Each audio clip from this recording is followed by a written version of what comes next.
எங்கள் அப்பாவோட எங்கள் அப்பத்தாவுக்கு ஒரு ஆசை இருக்குது சார். எங்கள் அப்பத்தா தான் சின்ன வயசுல வந்து கேட்டுகிட்டே இருப்பாங்க. பொதுவாக வந்து லேடிஸ் கெட்ட போடும்போது யாரையாவது ஒரு ரெஃபரன்ஸ் எடுத்துக்குவாங்க. இந்த படத்தில் அந்த கெட்ட போடும்போது யாரையாவது ரெஃபரன்ஸ்? நீங்கள்லாம் தெய்வம் அப்படின்ற அளவுக்கு நான் சொல்லிட்டேன்.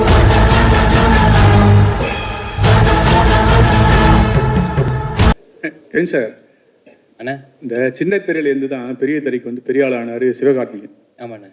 அப்புறம் வந்து இப்போ இன்னும் கொஞ்சம் நல்ல பெரிய ஆளாயிட்டார். ஆமாண்ணா. அவர் இடத்த பிடிக்கணும்னு நீங்கள் நினைக்கிங்களா? ஏன்னா அந்த அவரே மாதிரி பெண் வேடம் போட்டு இதான் ரூம்ல கேட்டீங்க. ஆமாம், அதே தான் திருப்பி கேட்குறோம். பதிலும் சொல்லிட்டேன், திருப்பி வந்து கேட்குறீங்க.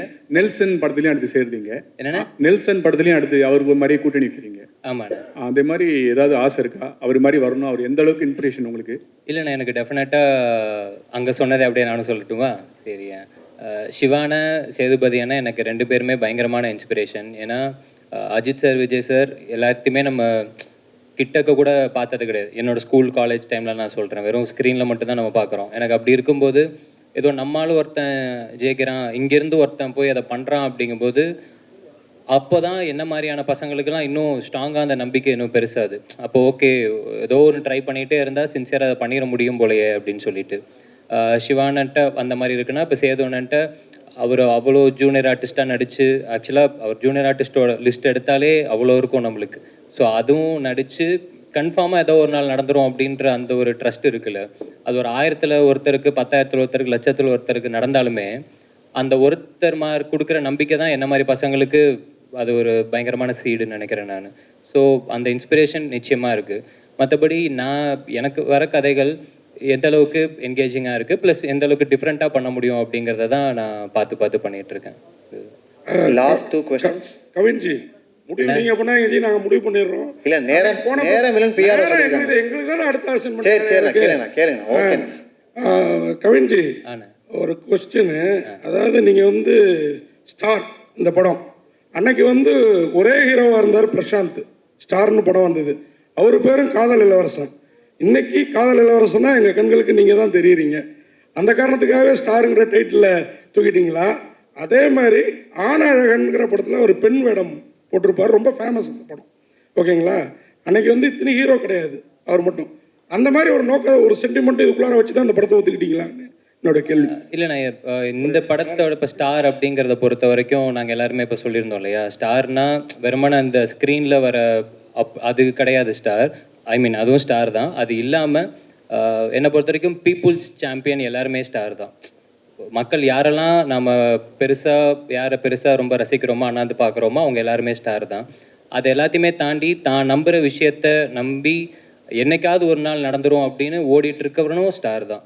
ஏன்னா இப்போ நீங்கள் சொன்ன மாதிரி சினிமா இல்லை ஸ்போர்ட்ஸு மற்ற கொஞ்சம் விசிபிலிட்டி இருக்கிறவங்களுக்குலாம் அந்த அடையாளமோ அந்த லைம்லைட்டோ அது கிடச்சிருது. ஆனால் அது கிடைக்காம ஏதோ ஒரு வேலையில் அந்த லைம்லைட்டுன்ற விஷயம் இல்லாமல் நிச்சயமாக அவனோட திறமைக்கு அவனோட சக்திக்கு அவன் ஒரு சாதனை பண்ணி தான் இருப்பான். அவனை யார் அங்கீகரிக்கிறது, அவனை யார் பாராட்டுறது? ஸோ அவங்க எல்லாருமே சேர்ந்து ஸ்டார் அப்படின்னு சொல்கிற படம் தான் நம்ம ஸ்டார். டேரக்டர் சார், ஒரு கேள்வி இல்லை 2 கேள்வி. ஒன்று வந்து இந்த படத்தில் வந்து நீங்கள் எல்லாரையும் பாராட்டினீங்க, அந்த பாடலாசிரியர்களை விட்டீங்க. ஆனால் இவரும் ஒரு பாடலாசிரியர்னாரு நம்ம காம்பேரும். நான் அந்த வரி காதே கொடுக்க மாட்டேன், அந்த ஒரு வரி வந்தது பாருங்க, என் விழி மீன்களை தூண்டிலால் அப்படின்னு ஒரு. அதுக்கப்புறம் சரி இதுதான் அவ்வளோதான் அப்படின்னு நினச்சா உன் தலையை கோதி என் கைரேகை ஜாஸ்தி ஆகிட்டுங்கிற மாதிரி அவரை பாராட்டிடுங்க. அதுக்கடுத்து இன்னொரு கேள்வி, இங்கே அந்த பேனர் தான் அவர் சொல்லிட்டாரு, எங்கள்கிட்ட உங்களை தப்பிக்க வச்சுட்டாரு. ஆனாலும் எம்ஜிஆர் ஸ்டாருங்கிற அந்த இதில் பின்னாடி அந்த பேனரில் இல்லாமல் போன அமிதாப் கூட இருக்கிறார், நம்ம ஊருக்கு அவ்வளோவா சம்மந்தம் இல்லாதவர். அதுக்கு என்ன காரணம்? அதே மாதிரி இந்த படத்தில் ஹரிஷ் கல்யாண் தான் முதல்ல நடிக்கிறதா. 3 கொஸ்டின் 2 அடுத்து வாய்ப்பு கிடைக்காது. அடுத்து உங்களுக்கு என்ன காரணம் கவினை அதையும் சொல்லுங்க. ரைட் சார், இது ஆடியோ லான்ச் பிளான்ல இருக்கு சார். இப்பவுமே யுவன் சாரோட டேட்ஸ் தெரியல, மேபி ஆடியோ லான்ச் இருந்துச்சுன்னா அப்பா சொல்லலான்றதுக்காக லிரிக்ஸ்லாம் வச்சிருக்கேன். நான் எல்லாம் நிறைய லிரிக்ஸ் இருக்காங்க சொல்லணும்னு நினச்சேன். 2வது எம்ஜிஆர் சார் இல்லாததுக்கு காரணம் இல்லை சார், ப்ராக்டிக்கலான ரீசன் தான் சார். இந்த ஃப்ரேமிங்க்கு எனக்கு வந்து எனக்கு பிடிச்ச ஆட்களை வச்சுருக்கேன். இன்னொருத்தர் ஆட் பண்ணால் இந்த சிமிட்ரியாக இருக்காதுன்ற ஒரு ஃபீலுக்காக பண்ணேன், வேறு எதுவும் இல்லை. 3வது ஹரிஷ் கல்யாணுக்கு நன்றி சொல்லணும் சார். நான் லைக் காரணங்கள் வேறு காரணங்கள் சார், ப்ராக்டிக்கலான ரீசன்ஸ் தான். பட் ஸ்டில் அதை ஸ்போர்ட்டிவாக எடுத்து சப்போர்ட்டிவாக இருந்ததுக்காக ஹரிஷ் கல்யாணுக்கு நன்றி சொல்லணும் சார், அவ்வளோதான். இளனுக்கு ஒரு கொஸ்டின், கவினுக்கு ஒரு கொஸ்டின். Okay, first இளனுக்கு. இல்லை, நான் உண்மையாகவே இது ரொம்ப அழகான மேடையாக இருக்குது. ஏன்னா ஒரு இன்ஸ்பிரேஷனான இந்த கதை எழுதுறதுக்கு உங்களை தூண்டின ஒருத்தர் வந்து உங்கள் மேடையில் இருக்கிறாரு, அதுவும் உங்கள் அப்பாவாகவே இருக்கிறாரு. தவிர நீங்கள் இந்த படத்தை டைரக்ட் பண்ணிருக்கீங்க, இன்னொரு ஹீரோக்கு வாய்ப்பு கொடுத்துருக்கீங்க. ஸோ ரொம்ப நல்லா இருக்குது. என்னோட கொஸ்டின் என்னென்னா, நீங்கள் எப்போ ஆக்ட் பண்ண போகிறீங்க? அது கண்டிப்பாக சார், எங்கள் அப்பாவுக்கும் அந்த ஆசை இருக்குது. எங்கள் அப்பாவோட எங்கள் அப்பத்தாவுக்கு ஒரு ஆசை இருக்குது சார். எங்கள் அப்பத்தா தான் சின்ன வயசுல வந்து கேட்டுகிட்டே இருப்பாங்க. நான் ஒரு வேளை ஃப்யூச்சரில் நடித்தேன்னா அந்த படம் எங்கள் அப்பாத்தாக்கு டெடிகேஷனாக இருக்கும். ஓகே கவின், வாழ்த்துக்கள். பொதுவாக வந்து லேடிஸ் கெட்டப் போடும்போது யாரையாவது ஒரு ரெஃபரன்ஸ் எடுத்துக்குவாங்க. கமல்ஹாசன் வந்து அவங்க அம்மாவை எடுத்துக்கிட்டாங்க. ஸோ அந்த மாதிரி இந்த படத்தில் அந்த கெட்டப் போடும்போது யாரையாவது ரெஃபரன்ஸாக எடுத்துக்கிட்டாங்க? கரீனா சோப்ரா. கரீனா சோப்ரா. ஓகே, எனக்கு சொல்லுங்க. சந்தானம் சார் போட்டிருப்பார்ல லேடி கெட்டப், அதுதான். ஏன்னா இந்த படத்துல வந்து இப்போ சிவான ரெமோல பண்ண மாதிரியோ இல்ல வந்து கமல் சார் அவ்வை சண்முகில பண்ண மாதிரியோ ஒரு பொண்ணாவே நடிச்சு நம்ப வைக்கிறது மாதிரியான இது கிடையாது. புரியுது. அது சின்னதா காலேஜ்ல பசங்க பண்ற ஒரு கலாட்டா மாதிரி. ஸோ எனக்கு என்னன்னா அந்த கலாட்டால பார்க்கும்போது சந்தானம் சார் எக்ஸ்ட்ராடனரியா அதுல ஒன்று பண்ணியிருப்பாரு. நிச்சயமா அதை வந்து இப்போ இதுக்கப்புறம் யாராலுமே பீட் பண்ண முடியுமான்றது தெரியல. அந்த மாதிரி முடிஞ்சா ஜாலியா ஒன்று ட்ரை பண்ணலாமே அப்படின்னு அப்படி எடுத்து பண்ணது. எங்களுக்கு என்ன தோணுச்சுன்னா, அந்த கெட்டப்ல ரொம்ப அழகா இருக்கிற போர்ஷன்ஸ்லாம் ஐஸ்வர்யா ராஜேஷ் மாதிரியும், கொஞ்சம் சேட்டை பண்ற போர்ஷன்ஸ்லாம் அரதாங்கி நிஷா மாதிரி இருந்தது. ரெண்டு பேரும் சேர்ந்த கலவை மாதிரி இருந்தது. பரவாயில்ல, மூணாவதா ஒன்று இருந்துச்சு, அது நானும் பார்த்தேன் சோசியல் மீடியால. வாழ்த்துக்கள். Santhanam reference super.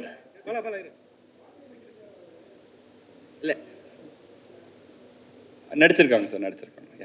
Direct sir, ஆக்சுவலாக பேர் வந்து ஸ்டார்னு வச்சுருக்கீங்க, பின்னாடி இருக்கவங்களும் பெரிய ஸ்டார்ஸு தான்.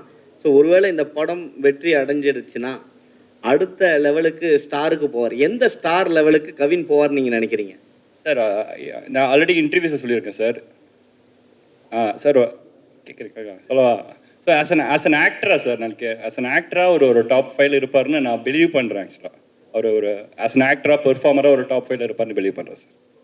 கவின் சார், ஒரு 2-3 நாளாக அந்த லேடிஸ் கெட்டப்பில் இருந்திருப்பீங்க. உங்களுக்கு எப்படி ஃபீலாக இருந்தது? பெண்களுக்கு வந்து என்னென்ன கஷ்டம் இருக்கு? பயங்கர கஷ்டம்னு. நான் அன்னைக்கு ஸ்டேஜுக்கு வந்ததுமே ஏதோ இவங்களோட கொஞ்சம் விரிவாக சொல்லுங்க. அசிஸ்டன்ட் ஒரு அக்கா வருவாங்க, அவங்க எல்லார்ட்டையுமே வந்து நீங்கள்லாம் தெய்வம் அப்படின்ற அளவுக்கு நான் சொல்லிட்டேன். ஏன்னா நிஜமாவே ரொம்ப சங்கடமாக இருந்துச்சு. இப்போ இதுவே எனக்கு தெரிஞ்சு இந்த டிசைன்லாம் இவங்களுக்கு உள்ள குத்துன்னு நினைக்கிறேன். ஆனால் காமிச்சிக்காம சிரிச்சுக்கிட்டே இருக்காங்க பார்த்தீங்களா, அதுவே ஒரு தனித்திறமை. எனக்கெல்லாம் அன்னைக்கு வந்து முடிச்சுட்டு போகிறேன் ஃபுல்லாக அந்த அப்படி தேஞ்சா ஒரு மாதிரி இருக்கும்ல, அந்த சிம்மிக்கியா ஜமுக்கியா ஏதோன்னு சொல்லுவாங்கல்ல, அந்த பேட்டர்ன் போல் அது அப்படி கொடுத்துருந்தாங்க பயங்கரமாக நம்ம காஸ்டியூம் டிசைனர். சரி, அதெல்லாம் ரொம்ப ரொம்ப கஷ்டம்னு. ஏன்னா இப்போ நம்ம இப்போ ஒரு ஈவெண்ட் அப்படின்னா நம்ம சும்மா ஏதோ ஓகே கிடைக்கிறத போட்டு டக்குன்னு வந்துடுறோம்ல, அவங்களுக்கு அந்த மாதிரிலாம் இல்லை. அது மெனக்கெடுதல்லே பயங்கரமாக இருக்குது. ஸோ அதெல்லாம் இனிமேல் யாராவது கலாய்ச்சா நானே கேட்பேன், எவ்வளோ கஷ்டம் தெரியுமா அந்த மாதிரி. கவின் சார், என்ன உங்களுக்கு மைக்கே தேவையில்ல போல என்ன சொல்லுங்க.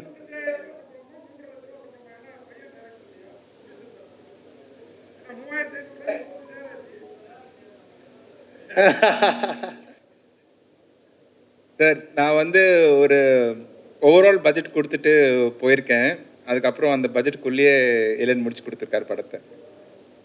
சார் நீங்கள் கவின் சார் இங்கே நீங்கள் வந்து அதிகமாக வந்து கோடிகள் சம்பளம் கேட்குறதாகவும் சிறு தயாரிப்பாளர்களுடன் வந்து உங்ககிட்ட வந்து அப்ரோச் பண்ணுறதுல ரொம்ப சிரமம் இருக்கிறதாகவும் ஒரு குற்றச்சாட்டு இருக்குது. அது என்ன? ஓகே ஓகே, அதுக்கு பதில் சொல்லணுமா? அதுவும் நான் அந்த ரூம்லேயே சொல்லியிருந்தேன், திரும்பவும் நீங்கள் கேட்குறீங்க. இப்போ வந்து நம்ம நடிச்சிருக்கோம் ஒரு படம். இந்த படம் டெஃபினட்டாக டிபேட்டபிள் அப்படின்னு நான் நினைக்கிறேன். அது சேம் டைம் இங்கே சம்பளம் டிபேட்டபிளா அப்படிங்கிறது எனக்கு தெரியல. டிபேட்டபிள் யாருக்கு அப்படின்னா எனக்கும் ப்ரொடியூசருக்கும். அட் த சேம் டைம் நம்ம ஏதோ கேட்குறோம் அப்படின்றதுக்கானலாம் யாரும் கொடுத்துடவும் மாட்டாங்க. அப்படி ஒரு விஷயம் கிடையவும் கிடையாது. இப்போ நீங்கள் எந்த பத்திரிக்கையில் வேலை செய்கிறீங்கன்றது எனக்கு தெரியல. ஐ மீன் இல்லைண்ணே, எனக்கு என்ன, நீங்கள் இப்போ இதுக்கு முன்னாடி ஒரு இடத்துல வேலை செஞ்சுருப்பீங்க, அங்கேருந்து இன்னொரு இடத்துக்கு நீங்கள் வேலை பார்க்க போகும்போது டெஃபினட்டாக நம்ம அதே சம்பளத்துலேயோ இல்லை அதே அமௌண்ட்லேயோ நம்ம இது பண்ண மாட்டோம். நிச்சயமாக நம்ம ஒரு சேலரி ஹைக் அப்படின்ற மாதிரி நம்ம கேட்டு ஒன்று போவோம். அதையும் நம்ம தீர்மானிக்க முடியாது, நம்மளோட ப்ரீவியஸ் சம்பளம் தான் தீர்மானிக்கும். இப்போது நான் வந்து கனாக்காலம் கலங்குள் சீரியல் நடித்தேன். அதில் என்னோடய சம்பளம் ஸ்டார்டிங்லாம் 1000 ரூபாய். சீரியல் முடித்து நான் ஒரு 5-6 வருஷம் எக்ஸ்பீரியன்ஸ்க்கு அப்புறம் எனக்கு அதோட சம்பளம் 6000 ரூபாய். ஸோ அந்த 6000 ரூபாவை தீர்மானிக்கிறது 3000, 3000 தீர்மானிக்கிறது 1000, இப்படி தான் இருக்குது. ஸோ சம்பளம் அப்படிங்கிறது இன்றைக்கி வந்து நம்மளோட படம் எந்த அளவுக்கு பண்ணுதோ, அந்த மார்க்கெட்டில் எப்படி நடக்குதோ அதுதான் தீர்மானிக்கிறதே தவிர இங்கே தனிப்பட்ட இதில் யாருமே தீர்மானிக்கிறது கிடையாது. ப்ளஸ் என்னால் படம் வந்து இதுதான் எனக்கு 4வது படம். இந்த 4வது படமே வந்து பார்த்தீங்கன்னா இது எனக்கு முடிக்கிறதுக்கு வந்து இப்போது லிட்டரலாக 1 வருஷம் அப்படிங்கிற மாதிரி ஆகியிருக்கு. இந்த காரணங்களுக்காகவே நான் வந்து சில இடங்களில் நோ சொல்லியிருக்கேன். பட் ஆனால் அந்த நோ சொல்கிறதுக்கான முக்கியமான காரணம் என்னென்னா, யாருமே வெயிட் பண்ண வைக்க வேண்டாம். அவங்க வெயிட் பண்ணுற நேரத்தில் நிச்சயமாக எனக்கு எவ்வளோ பேர் இருக்காங்க, அவங்கள வச்சு கூட பண்ணிட்டு வந்துடலாம். இதெல்லாம் தான் காரணங்கள். சுவாரஸ்யத்துக்காக இல்லை இன்ட்ரெஸ்டிங்காக இருக்கணுன்றதுக்காக அது பேசுறதுக்கு வேணால் நல்லா இருக்கலாம். மற்றபடி ஃபேக்ட்ஸ் இதுதான். சார் இந்த ஒரு சார் சார் சார் அடுத்த 2 படத்தில் ஹீரோயினே கிடையாதுண்ணே. கவின் அடுத்த நாளைக்கு ஒரு அனௌன்ஸ்மெண்ட் வரும், அந்த படத்தில் ஹீரோயின் கிடையாது. அதுக்கடுத்து ஒரு படம் பண்ணுறேன், அதுலேயும் ஹீரோயின் கிடையாது. இந்த படத்துலேயும் நான் கதை மட்டும் தான் கேட்டேன், ஹீரோயின் தான் இந்த இவர் தான் கூப்பிட்டு வந்தார். கடைசி கொஸ்டின் இது கடைசி கொஸ்டின் சார், கடைசி கொஸ்டின் இது சார். ஹலோ சார், இந்த கொஸ்டின் வந்து மைக் அங்க இருக்கு, மைக் அங்க. இந்த கொஸ்டினுக்கு வந்து டைரக்டரா இருந்தாலும் சரி, ஹீரோ இருந்தாலும் சரி, யார் ஒன்றும் பதில் சொல்லலாம். சரிங்களா? கவின் ஸ்டார். ஏன்னா எப்பவுமே வந்து ஒரு படத்தோட ஹீரோ வந்து ஒரு பேர் சொல்லி ஒரு ரஜினியின் டெய்லர் அப்படிதான் வரும். இது என்ன கவின் ஸ்டார்? யாருக்கு மென்ஷன் பண்றீங்க? யாருக்கு குறிப்பிட்டு சொல்ல வர்றீங்க? அதுக்கப்புறம் வந்து 2 ஹீரோயின், ஒரு ஹீரோயினை சமாளிக்கிறது பெரிய விஷயம். சரிங்களா? புது ஹீரோயின், ஒருத்தருக்கு தமிழ் தெரியல, எப்படி சமாளிச்சிங்க? 2 பேர்ல யாருக்கு கூட சொல்லலாம். நேக்கா டைரக்டர் மைக் கொடுத்துட்டாரு. ஃபர்ஸ்ட் எவ்வளவு நேக்கெல்லாம் பேசியிருக்கலாமே, அது கிடையாது. அவரோட கால் தானே, ஸோ அவர் தான் சொல்லணும். ஸ்டாரிங் கவின் போட்டிருப்போம் அப்படின்னா இதில் நடிக்கிறாரு தான் அர்த்தம். இந்த படத்துக்கு அந்த வார்த்தையை யூஸ் பண்ணால் ஒரு மாதிரி வார்த்தை விளையாட்டு மாதிரி அழகாக இருந்துச்சு, அந்த ரீசனுக்காக போட்டோம்.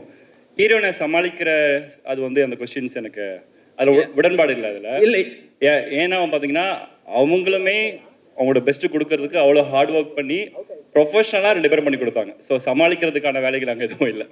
இல்லை சார், என்னன்னா 2 ஹீரோயின்னாவே ஆனால் நீங்கள் கேட்டது இன்னொரு நான் ஆடடாகவே நான் சொல்லிடுறேன். ஒன்றும் இல்லை, இப்போ இவங்களுக்கு டெஃபினட்டாக தமிழ் தெரியாதுண்ணே. பட் ஆனால் அவங்களுக்கு தமிழ் தெரியல அப்படிங்கிறது வந்து ஸ்பாட்டில் நாங்கள் யாருமே ஃபீல் பண்ணல. உச்சரிப்பு அதெல்லாம் பிரச்சனை இருக்கும், இல்லாமல் கிடையாது. பட் ஆனால் அவங்க ஒரு பெரிய 40 பேஜஸ் ரூல்டு நோட் ஒன்று வச்சுருக்காங்க. சீன் பேப்பரில் என்னெல்லாம் போகுதோ அதை வந்து அவங்களுக்கு டிரான்ஸ்லேட்டர் ஒருத்தருக்கு இருந்து அவங்க அதை தமிழில், இப்போ நம்ம தங்கிலீஷ்னு சொல்லுவோம் இல்லையா, அது அவங்களோட புரிதலுக்கு ஏற்ற மாதிரி அவங்க அதை மாற்றி இங்கிலீஷில் எழுதி அந்த தமிழுக்கு மாற்றி அதெல்லாம் பண்ணிட்டு தான் அவங்க வருவாங்களே செட்டுக்கு. ஸோ இந்த மாதிரி எல்லாருமே அவங்களோட வேலை செய்கிற இடம் தானே இது. ஸோ அந்த டெடிகேஷனோட சின்சியராக தான் எல்லாருமே வேலை பார்த்துருக்காங்க. சூப்பர், ரொம்ப ரொம்ப நன்றி. Thank you so much, thank you so much. May 10th world wide release star. நாங்கள் எல்லாருமே உங்களுக்காக உங்களை தேடி வரோம்.